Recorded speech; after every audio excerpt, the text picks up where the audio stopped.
Happy Tuesday. It's the Jam Nation podcast with Jonesy and Amanda. Mark Fennell joins us on the show. He has a new, well, it's been a podcast for some time, but it's now a TV show on the ABC, Stuff the British Stole. When you go to the British Museum and other museums around the UK, there are some extraordinary things from all around the world.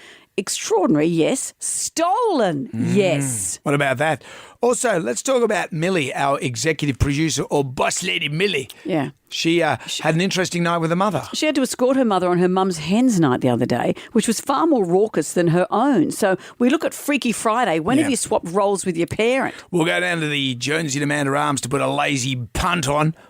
Melbourne Cup to pass the pub test. And we celebrate the extraordinary work of Martin King from A Current Affair. We know he loves going in to chat to all the drunks at Melbourne Cup. It's my favourite thing. We look back at some of his best work. Enjoy our podcast. Everybody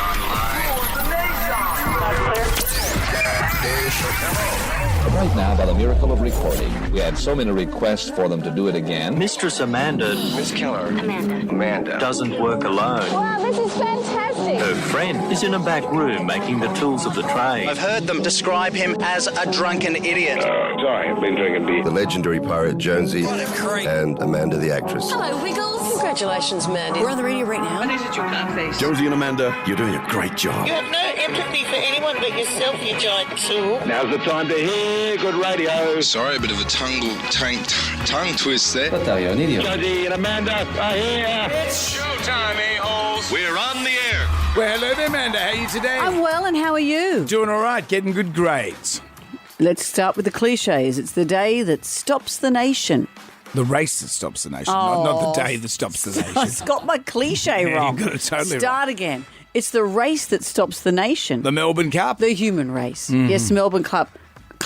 I'm off to a great start. This is why when they asked me to call the race, I said, I don't feel like How it do you this feel year. about the Cup? Because there's a lot of people saying nup to the Cup.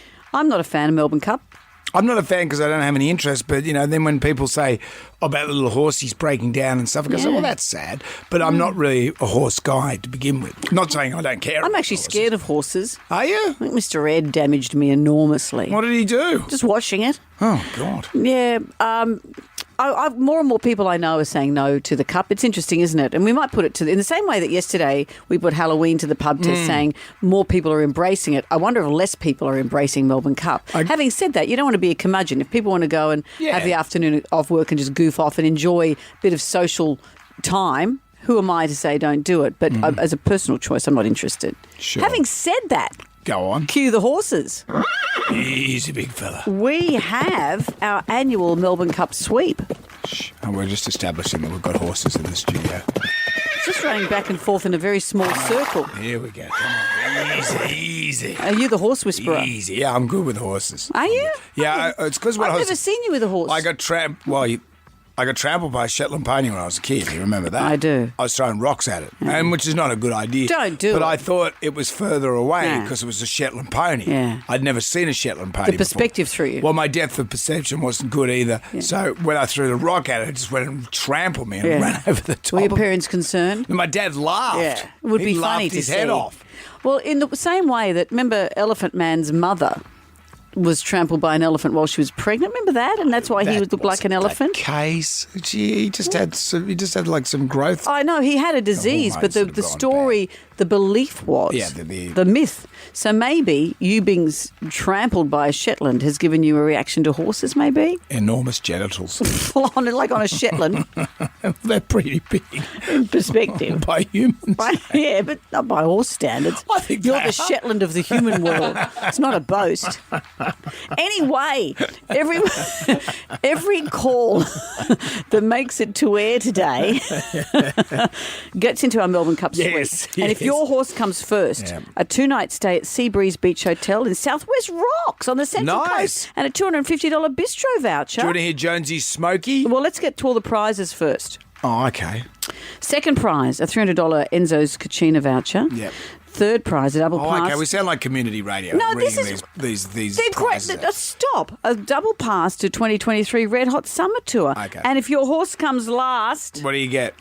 bag of carrots. Not a thing of Perkins paste. No. That's Oh, don't. Jonesy's Smoky. Okay. What's that mean? This is a science freak. I mean, this is who you think will This win. is put the house on it. Montefilia. And why? I just think it's a mudder, likes a wet track. Well, this is, let me It's explain. paying $11 at the moment to win, Meaning so that's great. it's not a favourite. It's not a favourite. The favourite is a DeVille Legend. And can I say, DeVille Legend is being ridden by By Mr. McAvoy. Mr. McAvoy. This is your Kieran good friend. McAvoy? Kieran. My very good friend, because I saw him training at the gym. Oh, he works out at your gym. Well, I saw him a couple of times at the gym. Just last week Well, he that was makes you training at firm the gym. friends. Did he say anything to you? He said hello. G'day, mate, how are you? That's what I said to him. He didn't take it kindly. Did you look at his genitals? No, I did not, Brendan. I did not. What were you I don't know gonna what say? gym you Go go on, to. what are you No, gonna say? no, What no. were you gonna say? Now, the weather in Flemington today, Yes. if this is going to impact how you place your bets, 90% of chance of rain. Montefilia. 15 millimetres of rain. That's a lot. Chance of thunderstorms in the afternoon, possibly hail. So that's Yep. nice, everyone. And this is going to 14 degrees. Favour the mudders. Gold What's a Trip. mudder? The horses that are good in the mud. The horses that are in boats. Yep. Gold Trip, Montefilia, Stockman, and Arapaho. Arapaho. Arapaho. Yeah. So there you go. Why would you listen to 2KY when it's all here? It's all here. The Magnificent Seven. Let's start the show with that, shall we? Also, yeah, so every caller, remember, goes into our Melbourne Cup sweep. Question number 1. Cutting into which vegetable makes your eyes water? Podcast. So let's get into the Magnificent Seven. There are 7 questions. Can you go all the way and answer all 7 questions correctly? If you do that, Amanda will say... I'll say it's a mudder. You keep saying it's a mudder. You don't even know what a a wet mudder track is. in Melbourne today. So mudder means it likes the mud. Oh, it's just good on the mud. So the word is that it's derived from is mud. Yeah. It's pretty I thought obvious, mudder really. meant like a roughie. No, it's not like hello mudder, hello father. Yeah, I didn't. Here I am in Camp Grenada. And hello to everyone under the age of 1,000 years old. Gee, we're really moving into that new demographic, aren't we? But it's about getting question 7 right. Look who we got here, Alice of Allambie Heights. Hello, Alice. Hello. Hello. Hi, Let me guys. get a horse for Here you we from go. our mystery hat of horses. Sweep. Yeah, Okay. Sweep, that's the word for it. You've got Gold Trip. That's Gold one of Trip. the ones that's favoured in the rainy conditions Gold today. Trip, as you say, is a mudder. Doing well, paying $18 as well, Alice. Thank you. Only so much. one race though. In its whole life. Yeah, but captured everyone's attention with his good runs in the Cox Plate. Man had some good runs once, but they weren't good. I don't eat that stuff anymore. I just send over for some spare pants. Speaking of a mudder. So there you go. Good luck with that, Alice. Oh, lovely. Thank you Alice, so here's much. question number 1. No, does Alice even need to be here? She She's does. saying, well, why am I here? She's got a good horse too. Cutting into which vegetable makes your eyes water? That'd have to be an onion. Yes, it is. Known as Mr. Softy in the US, what's the Australian version of the vendors that sell ice cream from vans? One of my favourites, Mr. Whippy. Mr. Mr. Whippy. Whippy. Let's play Siri Sings, Alice. What song is Siri singing? Take that look from off your face. 'Cause you ain't ever gonna burn my heart out. And so Sally can wait. She knows it's too late. As she's walking on by, my soul slides away. Ooh. Walking on sunshine, that's all I can think of. No, sorry, Alice. Good luck Good with luck the horse. with Gold Trip. Ian's in Menai. Hi, Ian. Good morning, how are you? Very well. Let me get you a horse. You've got Duais. Duais. D-U-A-I-S. Duais. Duais. You got that one. What's that like? No, that's not bad. It's paying $23. So, you know. Does that mean it's an outsider? It's a bit of a roughie. Didn't have much luck in the Caulfield Cup, but will appreciate getting back to Flemington. Likes Flemington at this time of year. Does some shopping. Walks around. Who doesn't love Melbourne? Yeah. It's off to get some new Nice. shoes. So good luck with that, Ian. Ian, you've come in for Siri Sings. Have a listen to this song. Take that look from off your face. 'Cause you ain't ever gonna burn my heart out. And so Sally can wait. She knows it's too late. As she's walking on by, my soul slides away. What's the song? I'm really crap at these and I've got no idea, I'm afraid. Sorry. Sorry, Ian. It is That's a bit of a toughie. Racing and horse number 7. It's racing at horse number 7. That's racing at horse That's number why 7. you are the expert. I'm Johnny Tapp. Talk out of the side You've of been your drinking mouth. out of it. The song, where we end it there, the next line of that is the title of the song, if that helps. Jam Nation. The Magnificent 7. We're at question 3. It's Siri Sings. Let's Let's hear it for what we hope is the last time. Take that look from off your face. 'Cause you ain't ever gonna burn my heart out. And so Sally can wait. She knows it's too late. As she's walking on by, my soul slides away. What song is that, Anthony of Moorebank? Do you know? Is it Don't Look Back in Anger? Yes, it is. That's it. Yeah. Anthony, let me give you a horse. Amanda's taking one from the sweep. You've got Knight's Order. Knight's Jonesy, Order. tell us about Knight's Order. Well, he's an open pace stayer, Amanda, and if they forget about him up the front, he could well be off and gone. That's my big What does that challenge. mean? Well, and he's a mudder as well, likes the wet. Actually, all Okay. these horses seem to like the wet. Good luck with that. If the Knight's track dries Order. out, they're all hopeless. Yeah. Yes, well done, Anthony. All right, and the next Like if they question. put that wall up around it. Actually, maybe they should knock down the wall. What wall? The wall that's... Did you hear about the thing? No. They put a wall around it, like Around Flemington. a dike or something like that. Around the track. Yeah, and all the houses got flooded, but the track's okay. Choices. Question number 4. What was the first sport? This is multiple choice. What was the first sport played on the moon? Was it A, frisbee, B, golf, C, soccer? 1971, Apollo 14.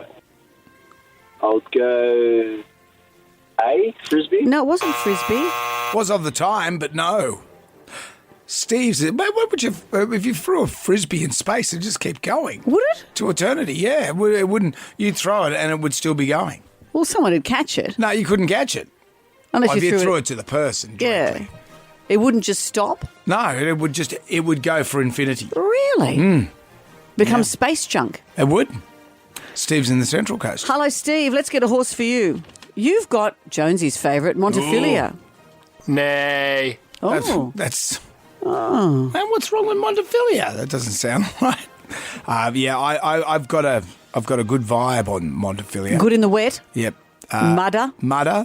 And like is really good at 2,400 metres. Is that how long the race is? No, it goes for another half an hour, so what a shame. Goes for infinity. Yeah, it's going to be space It's jump. like frisbee. Steve, here's the question. What was the first sport played on the moon? Was it golf or soccer? Golf. It was golf. Apollo 14, 1971. Alan Shepard swung a makeshift 6-iron on the moon's surface. He missed the ball. His second swing connected and the golf ball went flying. It's probably still flying, It would still Brandon. be going. No, it wouldn't have been. Or we'd have heard about that. I think your science is wrong. That's true. That's true. That the ball is still going. Yeah, the ball would still be going. I'd like some research on that, please. You don't need any more research. This is here. You're at the font. The motivational 3-word phrase that became a popular slogan on posters and home decor in the late 2000s reads, live, laugh, what, Steve? Love. Love. That's it, Steve. Question number 6. Which author or commentator is married to Lisa Wilkinson? Oh, it's Peter. Peter. What's his last name? Wilkinson. No. Lisa's in West Ryde. Hello, Lisa. How are you? You'll appreciate that. Hi, Lisa. Thank you. How are you both? Let me give you a horse. Numerian. Ooh. Tell us about that, Brendan. Going well in the right races. Oh, what's that even mean? But terribly in others. It's talented stayer. That's what you want. Paying $51, Lisa, so you draw your own questions. I know. Well, good luck. Yeah. All right. Question number 6. Which author / commentator is married to Lisa Wilkinson? And he's also he's got a column in the Herald. Yep. Writes a book every second. It is Peter. It's Peter Fitzsimmons. Peter Fitzsimons. Yeah. But yes, you are correct. Nearest the pin. At what event would you find the birdcage, Lisa?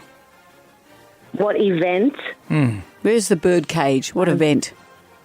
Is it a musical? No. Charlie's in Castle Hill. Hello, Charlie. Yes, good morning. Hello, you have Without a Fight. Is that a good horse, Brendan? Yeah, that's good. That's a good. Rarely runs a bad race without a fight. It's paying $11. Okay. So it's good. Question number 7. At what event would you find the bird cage? Did well in England. Yeah, before I answer the question, I must say thank you guys for a great show and congratulations on your podcast win as well. Oh, Charlie, thank This you. is nice praise. Thank you. Unsolicited praise too. Very good. Thank you. Thank you, Charlie. I can say my work, but I drive the red van in the mornings and I'm always laughing my head off, and sometimes I've got tears with all your jokes. So thank you so much, and Charlie, keep good. up the good way. Thank you, Charlie. That's what Charlie. wants people crying when you tell a joke. Charlie, we're very appreciative. Obviously, that's Amanda's joke. She'd be crying at Charlie, and that's fair enough. And Charlie, question 7, let's see if you can win. Not only have you got Without a Fight as your horse in the cup, you might get the whole jam pack. At what event would you find the birdcage? I would say the Melbourne Cup. Yeah, You it's are the Melbourne right, Cup. Charlie. Congratulations to you, my man. You've won the Jam Pack, a Top Gun Maverick pack, the biggest blockbuster of the year. Top Gun Maverick on 4K UHD Blu-ray and DVD. A Go Boat experience. Be your own captain. Rent an electric picnic boat on the Parramatta Oh, that River. sounds good. That sounds like great fun. And Jonesy and Amanda Coach choose fit colour and some Staedtler pencils. Charlie, anything else you'd like to add to that? Although you've added plenty. Thank you so much. Just coming on your show and talking to you guys, it's already a win. So thank you so much. Oh, you're Really lovely, appreciate Charlie. it. We Thank want you very more much. people like Charlie. Thank you, Charlie. Jonesy and Amanda. Jam Nation. Podcast.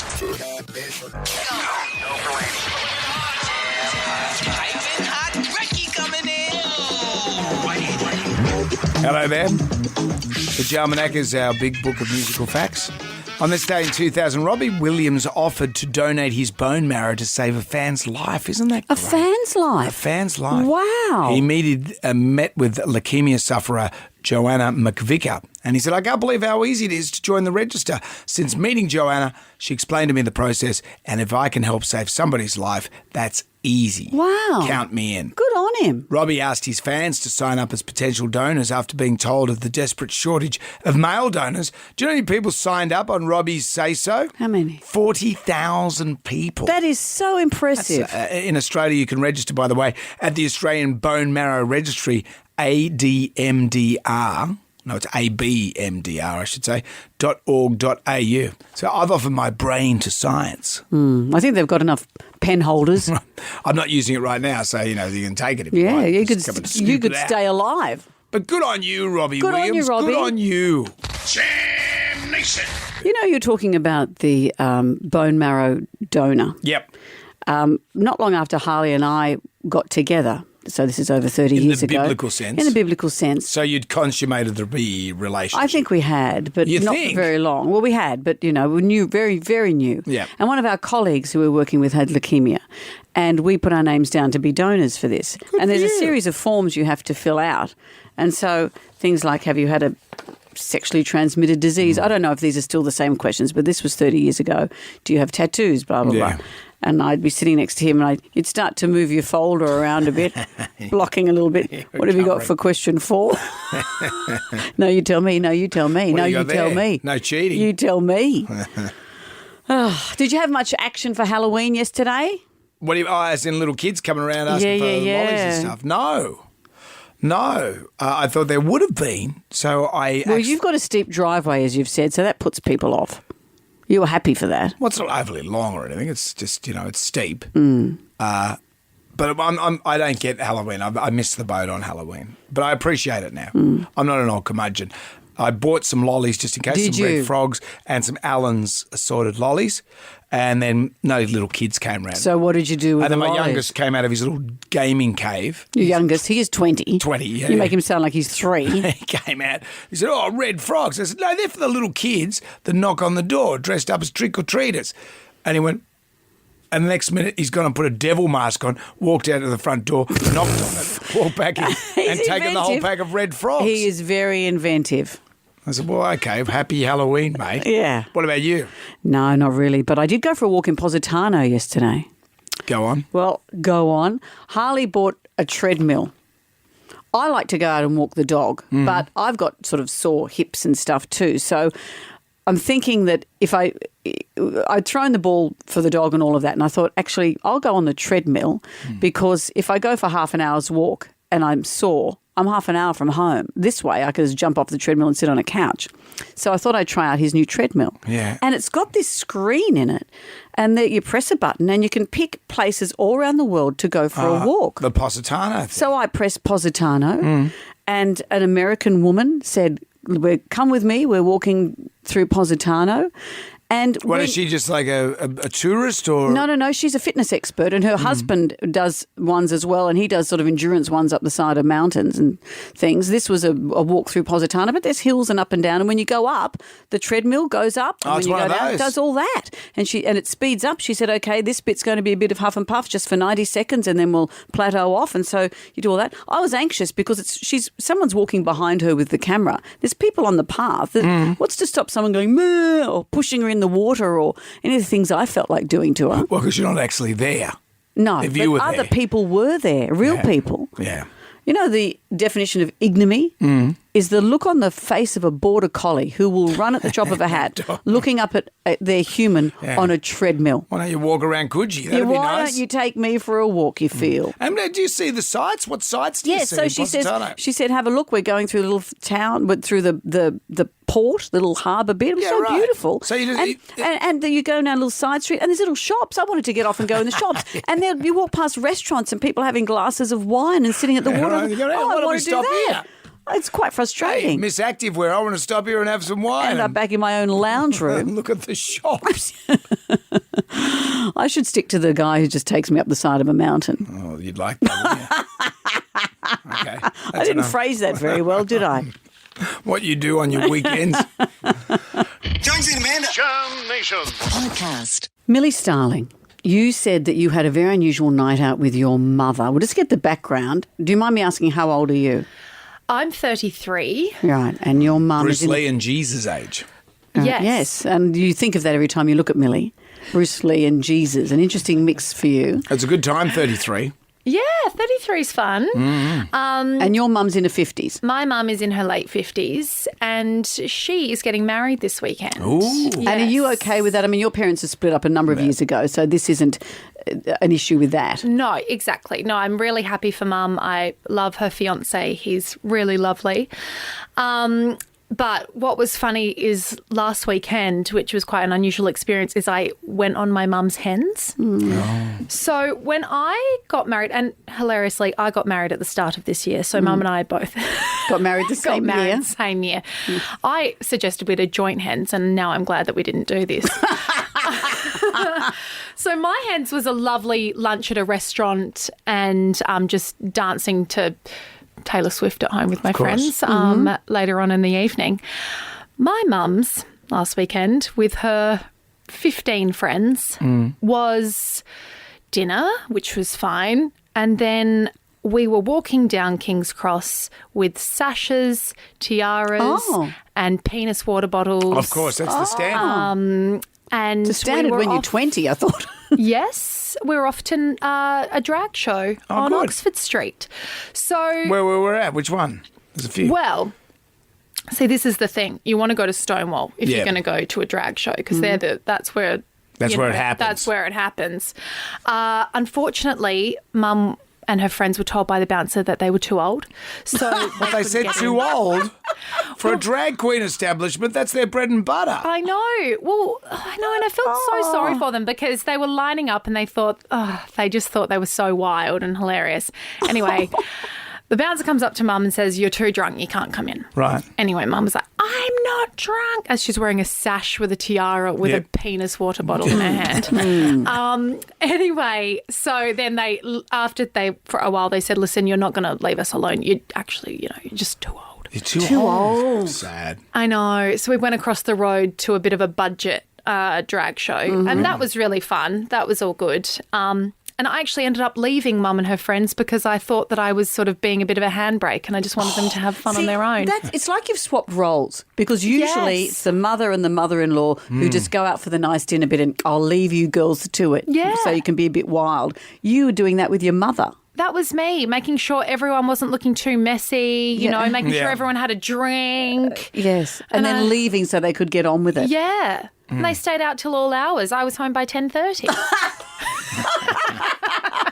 That's not right, is it? It's not right. It's not right. It's not right. It's not right. But that's the... Yeah, I felt like her mother. That is how I felt. It was a role reversal. Yeah, You stayed up to make sure she got home on time. Yeah. Hold her hair back while she has a spew.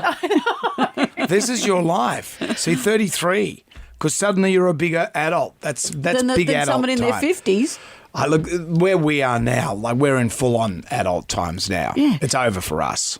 Well, I don't see not life over, that but way. like What do you mean? what I mean is we're full-on adults now. Yes, we're we are. full-on. We're, Yeah. you can't go crazy.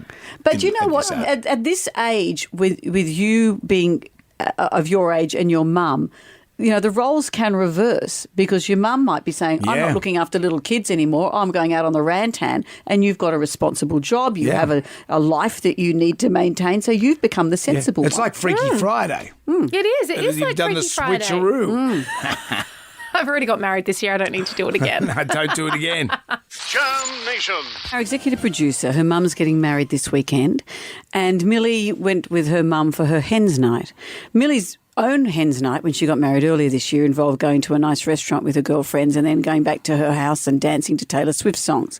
Her mother had all the sash, the tiara, Yep. the penis drinking bottle. 15 of her friends all getting on the rantan weren't allowed into a nightclub. They went to see a drag show because they were told they were too old. That's Too nice. old. That's outrageous. So they went to a different one. And Millie said she decided at about 10:30, well, I'll leave them to it. Leave the kids. Leave the kids. It's like role reversal, Freaky Friday, as you said, where they swapped roles, where she, instead of the mum saying, I'll leave you kids to have fun, she said, I'll leave you to have fun, I'm going home. And even just with people we work with, just heard some stories. Maz, who works with us, is one of our producers, said that her parents broke up when she was in her teens. And when she was about 17, her dad decided to get back onto the dating scene. And he's lying about his age. He said to her, if anyone asks you, I'm 35. Right. And if they went out together, she had to say she was his cousin. Right. She wasn't allowed to say she was his daughter. So that's another role reversal. It's when instead of you saying, Mum, don't say anything, her dad was saying, you're my cousin, I'm 35, shut up. Wow. So the tribal drum is going to beat for Freaky Friday. Yeah. Freaky Friday. Role reversal with your parents. Yeah. Are you holding your mum's hair back while she has a spew after a big night? What's the role reversal? We're of the age where this is going to happen. Jam Nation. The tribal drama's beating Freaky Friday. When did you have Friday. role reversal with your parent? Mm-hmm. And it happens to us all. Marianne has joined us. Hello, Marianne. Hi, how you going, guys? Great. Very well. Let me get you a horse in the sweep. You've got Human. Is that a Huam? no. H-O-O-Y-A-M? No, it's Huyamal. Huyamal. Huyamal. Is it? Yeah, And Huyamal. is it a good horse? Yeah, good horse. Paying $15. Good luck, Miriam. I think you might do all right out of that. We've got prizes. He does like a dry track, though. Oh, it's going to be wet. We've got prizes for the first three, and if your horse comes last, you get a bag of carrots. So there is that. Marianne, tell us about the Freaky Friday. Okay, so my husband plays in he does a Pink tribute show in a band, and they play regular gigs in Sydney. Our boys, I didn't go to many of his gigs when the boys were growing up because, working during the week, didn't want to leave the kids with mum on the weekends as well. So now they're old enough and ugly enough to look after themselves, and I'm going to his gigs again. On the occasion when the kids do come with us, the boys do turn up to the gigs. They usually go home early. My husband and I get home, 2:30 a.m. And we get home and the boys and the girlfriend are asleep in bed, and we kind of look at each other and go, well, where did we go wrong? Yes. What happened? What's happening here? We're the saying ones keep out it down. partying. Yes. Yeah, we're the ones out partying and they're home tucked up in bed. Yeah. Yeah. Well, you've got a lot of years to make up for, though, when you had to tuck them up in bed. Marianne. Thank you. Justin has joined us. Hello, Hi, Justin. Hi there, how you going? Good. Let me get you a horse. Hang on. You've got Serpentine. Ooh. Is that a goodie? It's all right. Oh, it's all Paying right. $61. Keep an eye on Serpentine. Who swapped roles with who, Justin?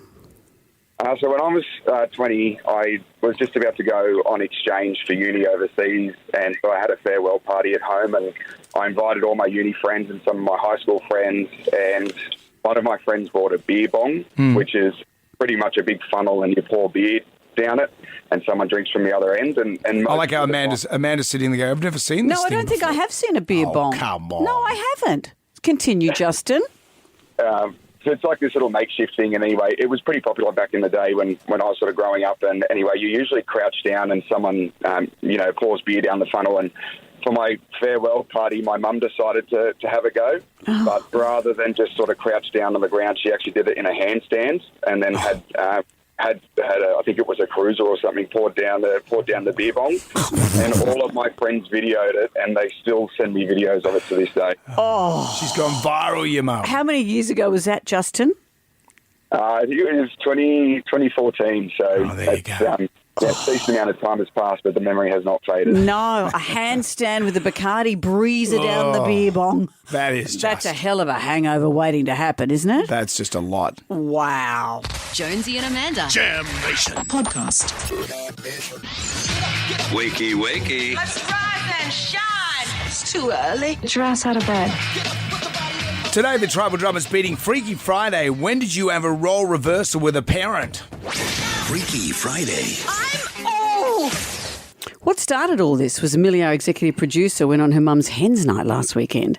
Millie went home early and left her mum's friends to it. They all wore sashes and the tiara, drinking out of penis bottles and all the rest of it. Just your weekend, really. Regular weekend. Maz, who also works with us, said that when her father started dating again after their parents broke up, he told everyone he was 35 and said to her, you say I'm 35 and you say I'm your cousin when we go out.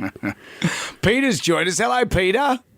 Good morning to you both. Hello, Peter. Let me get you a horse in our sweep today.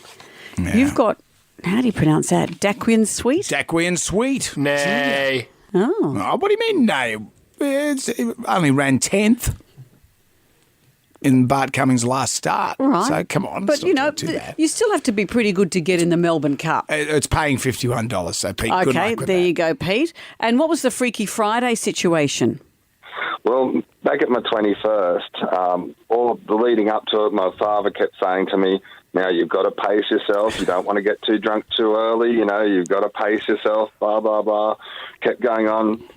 We'd had the roving spit people come in, set up this lovely spit and did that. And then we moved that away and they'd set up a couple of trestles of an old door sitting up as the table for all the desserts. Yeah.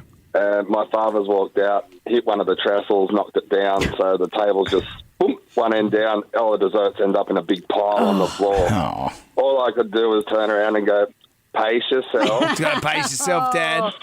Oh. How good's that? Thank you, Peter. Dean's joined us as well. Hello, Dean. Morning, guys. How are we doing? We're very well. Let me get you a horse.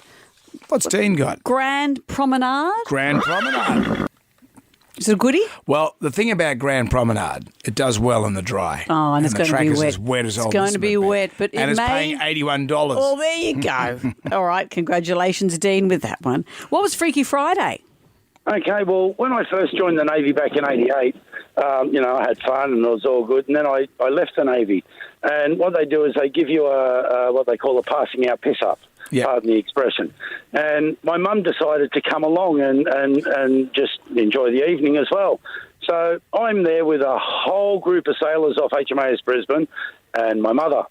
And the boys actually looked after my mum more than they did me. They were feeding the drinks all night. And when she'd had enough, she'd like, oh, fellas, I'd really love a coffee. Next thing you know, coffee's appearing in front of my mother. The commanding officer, the captain of the ship, walks over and says, oh, Mac, do you mind if I take your mother up for a dance? I'm like, sir, you're going to have to ask her. And he walked up to my mum and, I was there. And he goes, oh, Mrs. McGregor, would you care for a dance? And she's going, who are you? He goes, oh, I'm the captain of the ship. And she's going, bugger off. I'm not going to dance with an officer. I'll dance with the real workers of the ship. Leave me alone. So, I felt really good that night. Right. Luckily you were leaving. There's your mum straddling the cannon like Cher in a turn back time. Right. Oh, Dean, we probably have triggered some beautiful memories for you there. Thank you for all your calls. Jam Nation.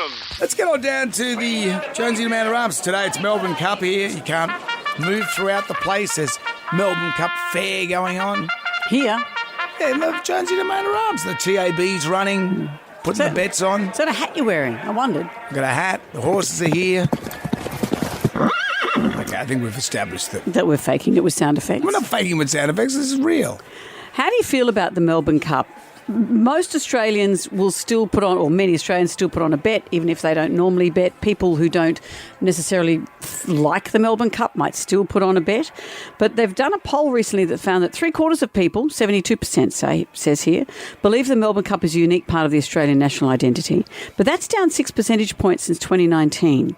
So a lot more people are saying nup to the cup, and just a mixture of the comments I've been seeing here this morning. I don't like horse racing, but I enjoy the spirit of the day. Let people get dressed up and have fun. Someone else is saying, if you're a nup to the cup supporter, unfollow me and stick to making rainbow T-shirts. And someone else saying, anyone running a book on how many horses will die at Flemington today? People are concerned, obviously, there's a backlash to the horse fatalities that we've seen in recent years and the destruction that gambling can do to families.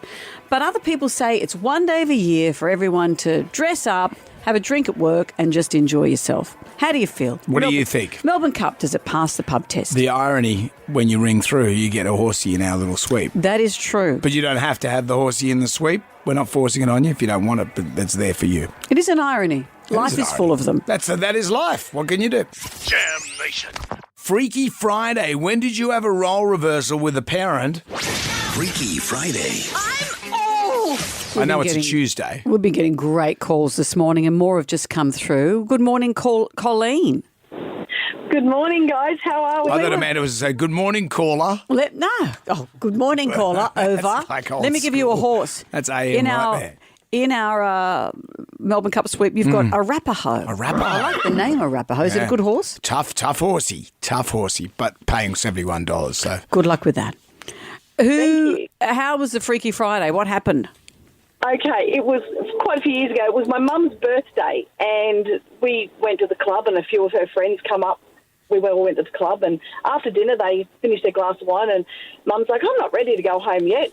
So, what do you want to do? You want to stay for a while? And one of her friends says, let's go down to the Cross. So I said, okay. So I'm driving. There's 3 of them, and they're all drinking, and we're in and out of all these different establishments half the night. They're yahooing out the window, and I'm like, will you please behave? Stop it. Get in the window. It was like 4:30 in the morning when we get home, and they're still ready to kick on. And you're driving. Oh, that's awful. That's, Mum, go to bed. Go to bed. Go to bed, Mum. Put your drink down and go to bed. Oh, Thanks, thank you, Colleen. Daniel's joined us. Hi, Daniel.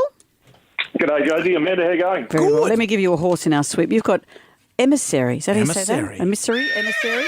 Yeah. You know what? Emissary did all right at the Geelong Cup. So good things for you, maybe, Daniel. Yeah, good luck with that, Daniel. What happened? Look, back when I was 18, it was probably the most disgusted I've ever been, especially in my mother, but my parents in general. I decided to have a quiet one at home on the Saturday night, and my parents decided they'd go out and have a few bevies at the club. Yep. I woke up at about 1 or 2 o'clock in the morning from a phone call from the club asking to come and collect my parents. And as I drove up the driveway of the club, the headlights shone over where my parents were somewhat standing, and the bouncer was literally holding my mum up like a scarecrow. So, needless to say, that they sat in the back seat of the car with the windows down the whole way home, and I lectured them the whole way home. Oh, at 18, that is so funny. That's great. And it's such a role reversal where you get the call to come and pick them up. I was mortified. Oh, Daniel.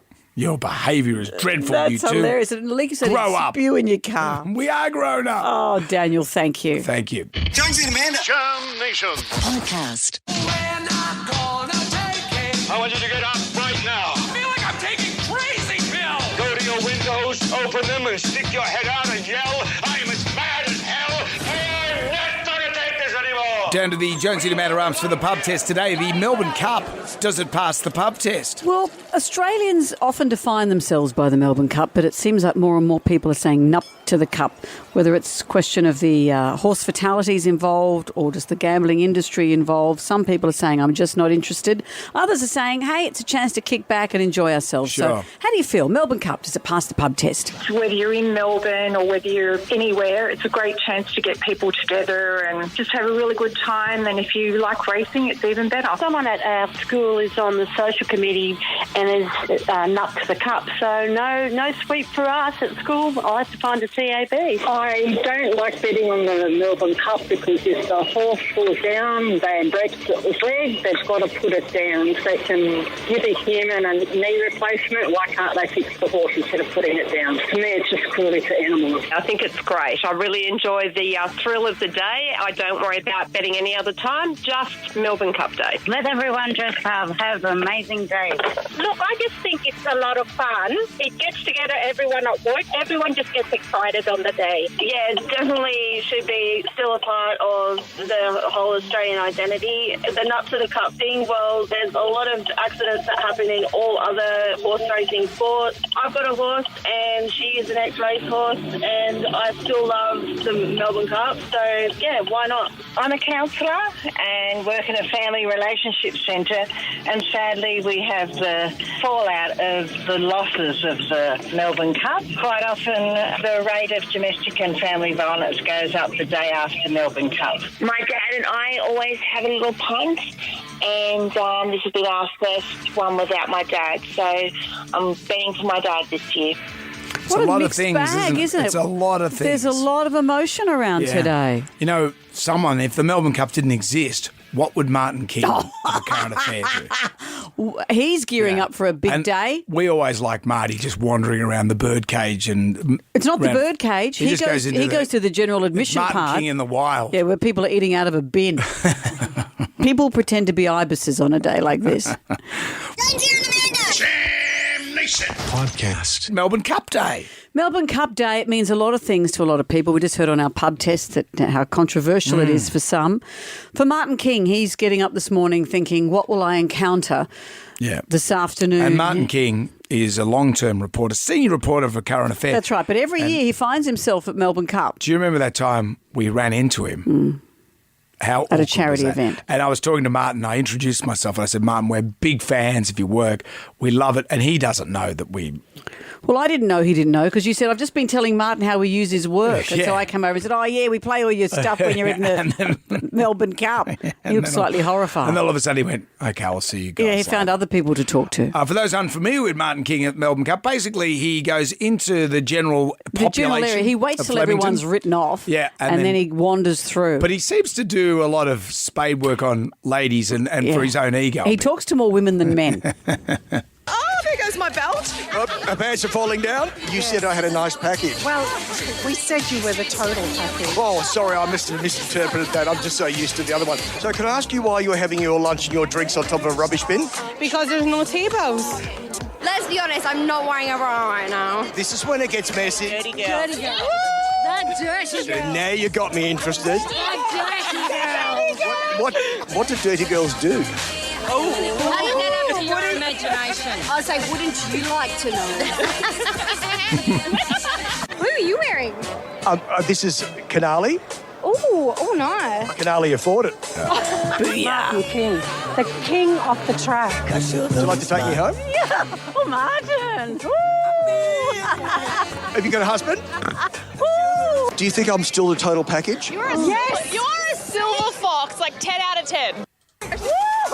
Martin King, yeah. Martin King, you're the man. See, if he retires, I want that job. Of course you I do. could do that Sounds job. like Millie's mum's bucks night or hen's night, whichever version it was. Marty just wandering around Flemington because then he does that and then he's got to go back to his normal job at ACA. Mr. McCarthy, you tell me what sort of bloke you are, apart from a disgusting child molester. A foot in each can. Never grows old. Jam Nation.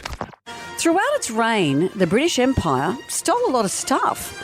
Today, those objects are housed in genteel institutions across the UK, like, for example, the giant diamond in front of the Queen's crown. Our next guest is host of the chart-topping ABC podcast series and now a new TV series on the not-so-polite history behind these objects. The show is called Stuff the British Stole. Mark Fennell, hello.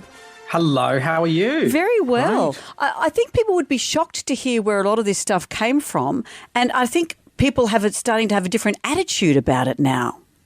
Yeah, I think that's true. But what I've found is most interesting with these objects is they're usually never that clear cut. So, you know, the show has a very spicy title, Stuff the British Stole. But actually, when you start to dig into where these objects came from, who took them, how they were taken, it's always messier than people think. And that diamond there, I mean, it's the first episode that we start with. You know, it was stolen multiple times before it ends up in the UK. But it's when you dig into the exact circumstances. And in, you know, spoiler alert, it's taken from a child. It ends up in the Court of Victoria, but it's taken from a child in the Punjab. And so when you look at that, you go, ew, how do I actually feel about that? And I'm very big on not actually offering an opinion. I just kind of lay it out. And then you as an audience have to go, oh, this is messier than I thought it was. And so what, the kid had the diamond, and Punjab, it's not like a really rich area. So how did she or he get that diamond? Well, this was the kid was the Maharaja of the Punjab, so he was rich. You know, the area writ large was perhaps not, but he definitely was rich, and so they invade and they stand around him and they say, sign it over to us, and he surrenders it. And he's just a little kid. What else is he going to do? Exactly. And so, you know, technically he signs it over. So technically it's legal. But then you have to go, okay, well, is it really legal if somebody gifts you something while you're standing around them with guns? And that's where things get a bit messy. It's like Christmas Day at your house. That's robbery. But so what are some of the other things? I know that I've heard the history of the Elgin marbles? Yeah, the Elgin marbles or the Parthenon marbles. Yeah, no, so we actually did a whole episode of the podcast about this, and it's, you know, that's another one of those situations where it's not in the TV series, but people can go listen to the podcast now, which is that, you know, the British did ask for permission to take those marbles, but they didn't ask permissions from the Greeks. They asked permissions from the other empire that was in charge of Greece at the time. So that's how they argued that it was kind of okay. And when we say marbles, they're not like little marbles you play at school. There's incredible, extraordinary friezes, aren't they, on walls and things. The British Museum's filled with it. Massive. It was, you know, there was the roof and the columns of this incredible, and it's this beautiful kind of pink marble that it's breathtaking, absolutely breathtaking to look at. And they would use explosives to pull it down off, and they did an enormous amount of damage to get it down so they could ship it. And actually, when they shipped it from Greece over to the UK, there was a shipwreck. So it sank to the bottom of the ocean, and then they had to get divers to dig it up again to bring it over. And so when you get into those twists and turns, it's wild, absolutely wild. Do you think people are feeling differently about this stuff now? It used to be, no, that belongs to the British Empire, but now people are starting to feel a bit uncomfortable with it?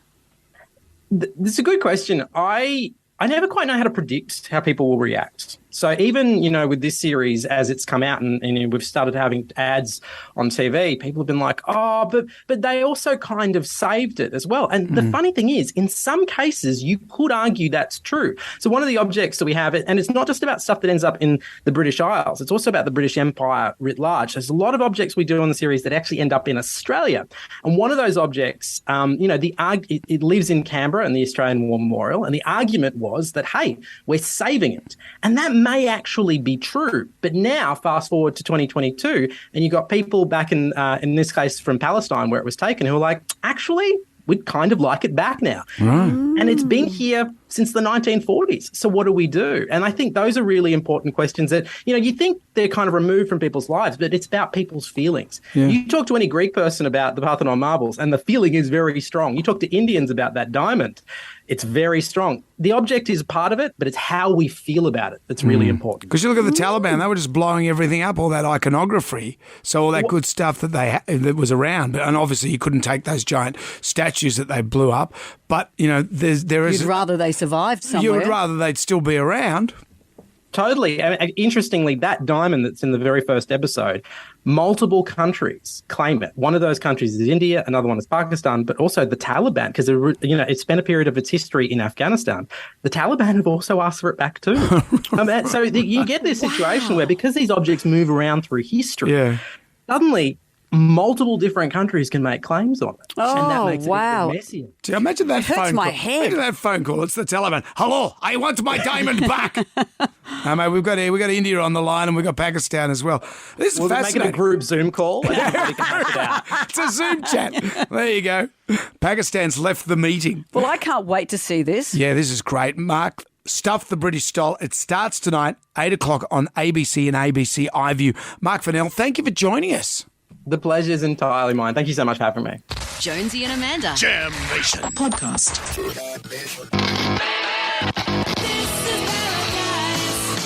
Can you believe it's 35 years since the Choir Boys brought out Run to Paradise? Can you believe that? Can you believe it?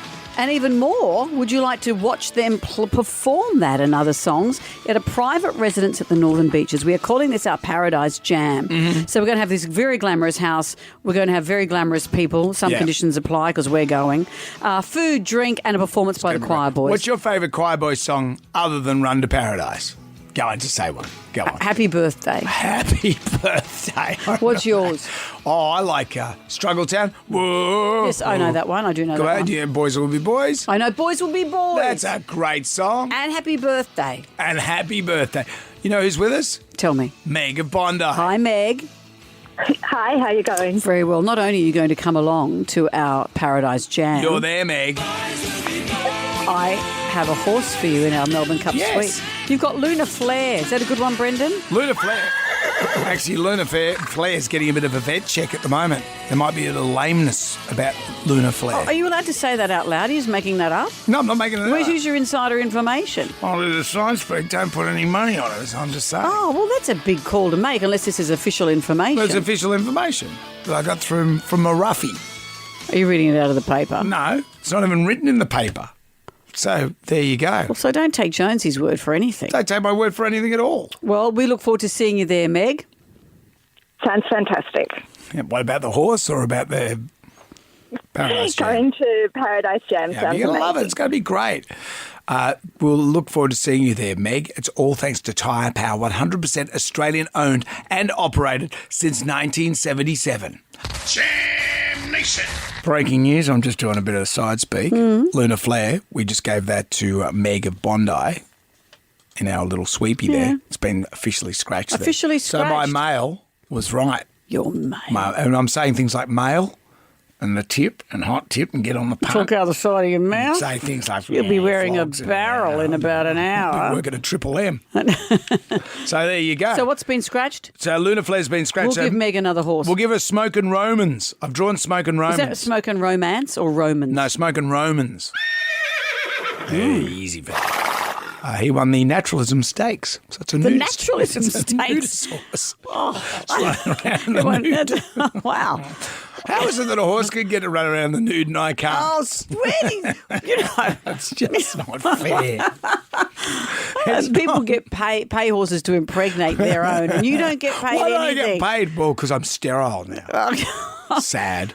This Melbourne Cup brings up the strangest conversations. Why can a horse run around in the nude and I can't? You don't understand much about the world, Do you remember, this is how long I've known you, do you remember years and years ago, speaking of our Triple M, remember when we worked there and we went down to the TAB at where Someone Billy had given the us a Pigs... tip or something, hadn't they? No hot tip. I said, let's go and put a bet on the horses. And you said, yeah, okay. So we went down to the TAB and it was back when you could smoke in the TAB. That's where you wanted to go. And we walked I got in there. passive smoking. We walked in there and it was like everyone just stopped because you walked into the Oh, TAB. please. It did. Everyone just looked at you and it was like... I'd never been in one before. And I mean, that guy came and goes, "Are you lost?" Did he? He said, "Are you lost?" I don't remember the details. And we won. We put money on Brew. Remember Brew? How much did you get? I got $500. Do you know, I never went back to collect it. I don't understand how TABs work, and my embarrassment of not knowing how it worked. Hang on. It never occurred You to me to didn't go collect back. the money. Well, I don't even know if I knew it was. I don't watch the race. I wouldn't have known if it won. But we both had the same amount of money on Brew. Well, maybe you didn't tell me it had won. Yeah, I did. Did you? Well, no, we were doing a show different together. radio so shows maybe, back then. Yeah, so maybe you would have gone home with maybe Andrew you Denton. never told me. Maybe you never told me. Well, you got to get. Well, and that TAB's long gone now. Big How much Westfield on top interest of it would now. I be owed? I don't know. Can you get the money back? Or that what we was Brew? 20, I'd have to keep the piece 2000 of was it? paper. I'm a hoarder, but I'm not that bad. Have you got the betting, Ryan? Yeah. Can you just Google when Brew won the Melbourne Cup? What, I think how do you spell it? BREW. Yeah. Don't sneer at Ryan. You're just wondering why you can't run around in the nude. As if you'd last that distance. It's a long race. It's a long race. Win by a nose. 2000. Yeah, 2000. 2000. Do you wonder if you can get that money? Oh, I haven't kept that betting slip. You're hopeless on the punt. Remember that time we were at Randwick Only time we've been to you walked Randwick. up to the band. Where do I put my money for my horsey? You could do And- bets in that room. Yeah, but you're shoving the money in Kirk Pengelly's saxophone. I thought that was the TAB. I put the money in here. Just give me all your money and I'll take care of it. Oh, a bit of side speak. That'd be great, Brendan. There's a favourite running around in the news. It's no one's favourite. Head like a beaten favourite. Jam Nation. Everybody shout! Come on now, sing out! It's time for the Ghoulies get together. We have a prize for our favourite ghoulie of the year. Today's the 1st of November, so get in with your ghoulies. $20,000 cash, a year's supply of chocolate from Darrell Lee. We've got a hotline number, 90617 What have we got today? I am so sick of people whinging about vegan food. Today is International Vegan Day, and I've seen so many people saying, I'm not going to eat that because it's vegan. An apple is vegan, flour is vegan, bread is vegan. Stop not eating food just because it's vegan. You're just closing your mind and your taste buds to such good food that's out there. Just eat food because it's good and stop being a jerk to vegan. Don't be a jerk to vegans. It's vegan day I love today. vegan stuff. I go to those vegan food trucks. They're really good. They're What do you good. get? Well, there's never a queue, and if there is a queue, you can push them all out of the way because they haven't been eating meat. Oh, Brendan. Get out It's of my way. vegan day today. Come Hey, I'm a on. vegan supporter. I'm a vegan supporter. I'm a huge vegan supporter. What else do we have? What gets my ghoulies is forgetting your age and falling off the monkey bars while playing with the grandchildren. True. Monkey bars, hoverboards, ripsticks. Keep You've away from fallen them. off all of them. Yeah. Out with the bad, in with the good. If you tipped out, doesn't matter. You can always call the hotline number 9061 7984 for Gets My Ghoulies. Jam Nation. Podcast. Our favourite caller, email or Facebook friend wins a summer on the harbour cruise package valued at over $500. Cruise Sydney Harbour this summer with Captain Cook Cruises. Oh, do they still have the dude that's dressed up as Captain Cook? I don't know. I always imagine that he's in the wrong time. He's actually Captain Cook. I always imagine he's someone who's hired a costume. That's No. where you and I differ. I'm thinking, I've got to get back to my time. I must get back to my men and give them oranges so they don't get scurvy. Instead, he's hanging out on the harbour with, woo! With hen's nights. You also get a Jonesy and Amanda tea towel and a fridge magnet. With our little dolly heads. So Our good. producer, Millie, was recently at her mother's hens. Her mother's getting married on the weekend. Her mum was walking down King's Cross wearing a sash, a tiara, a penis drink bottle. That's not what she does for work. No, this is at her hen's night. Yes. Millie looked at them and thought, what a strange role reversal. And at the end of the night, she said, I'll leave you ladies to it. I'm going home. It's like, that was a role reversal. I'll leave the women to it and I'll head home. I'm interfering with their style. So the tribal drum was beating for Freaky Friday. Freaky Friday. When did you have role reversal with a parent? Here's Daniel from Dean Park. Back when I was 18, it was probably the most disgusted I've ever been, especially in my mother, but my parents in general. I decided to have a quiet one at home on the Saturday night, and my parents decided they'd go out and have a few bevies at the club. Yep. I woke up at about 1 or 2 o'clock in the morning from a phone call from the club asking to come and collect my parents. And as I drove up the driveway of the club, the headlights shone over where my parents were somewhat standing, and the bouncer was literally holding my mum up like a scarecrow.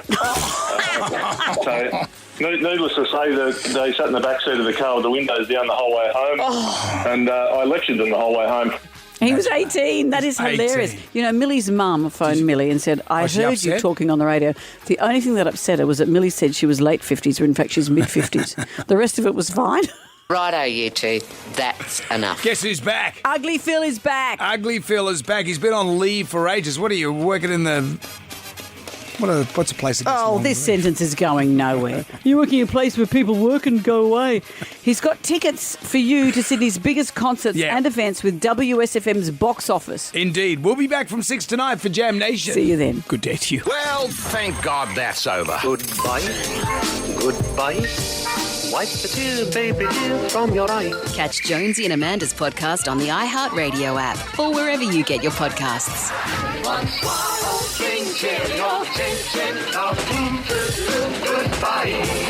Jonesy and Amanda. Jam Nation. Podcast. Catch up on what you've missed on the free iHeartRadio app.